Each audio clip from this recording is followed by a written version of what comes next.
Sí me parece que es importante tener claro la relación que hay entre los dos acuerdos, y por eso insisto, yo, habiéndome manifestado en contra del primero de los acuerdos en el Comité de Radio y Televisión, puedo acompañar la parte relativa a dirigentes aspirantes, porque esa lo que tiene es una regulación que básicamente es la misma del segundo lineamiento.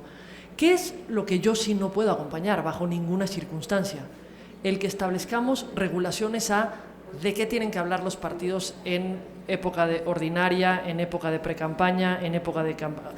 ¿De qué tienen que hablar? Pueden hablar de lo que quieran siempre y cuando no caigan en alguna infracción, siempre y cuando no cometan una conducta violatoria a lo que establece la ley. Sí, sin duda, se establecen un conjunto de presunciones de cómo vamos a dar por acreditado una determinada infracción que ya existe, que es los actos anticipados de campaña.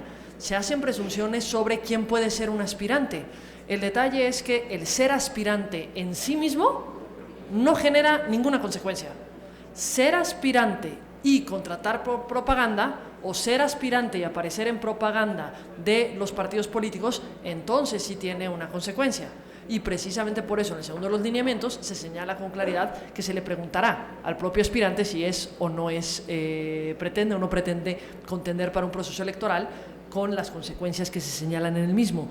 Pero lo que sí me parece es que en el primero de los lineamientos, cuando establecemos definiciones de lo que es la propaganda en propaganda electoral, propaganda de precampaña, propaganda de campaña, propaganda de intercampaña, cada una de las definiciones que vamos dando, uno, no son las definiciones que están establecidas en ley, ni a partir de necesariamente los criterios que están establecidos por parte del tribunal, pero dos, eso se ha interpretado de forma tal que cuando después de dar las definiciones de propaganda, y esta ha sido la interpretación del tribunal, eso es lo que me parece preocupante, cuando después tenemos un artículo que señala que toda la propaganda de los partidos políticos deberá atender al periodo de su transmisión, pues de estos elementos dependerá el tipo de mensaje que puede emitirse. Cuando decimos que hay tipos de mensaje para una etapa y tipos de mensaje para la otra, entonces ya estamos diciendo de qué pueden hablar y de qué no pueden hablar.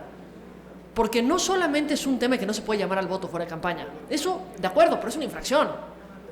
El tema no es cuando hay una infracción, el tema es cuando no la hay. Y lo que termina ocurriendo con esto es que se está diciendo de qué se puede hablar y de qué no se puede hablar. Si en la precampaña se puede hablar de temas genéricos o no se puede hablar de temas genéricos. Ninguna de las definiciones trae aparejada la propaganda de contraste. Y perdón, pero es que la interpretación que se ha dado de la definición específica de propaganda electoral, la definición como tal determinó que no podía aparecer alguien en una determinada propaganda porque en precampaña tenía que dedicarse a las precandidaturas, es decir, no podía haber propaganda genérica. Y perdón, fue todo un proceso electoral en el que no pudo haber propaganda genérica durante distintas etapas. Eso a mí me parece que es preocupante incorporarlo por las interpretaciones que se le ha dado. Entiendo que no necesariamente es la intención con la que se está colocando, pero al establecer esos artículos sí genera esa consecuencia por las interpretaciones que el propio tribunal ha establecido.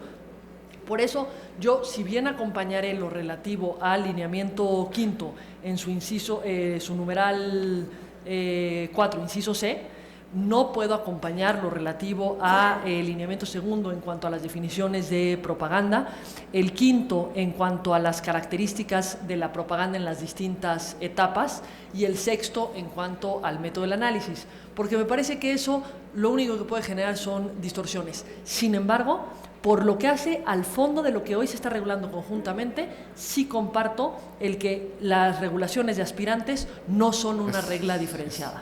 Gracias, consejera. Tiene la palabra el licenciado Horacio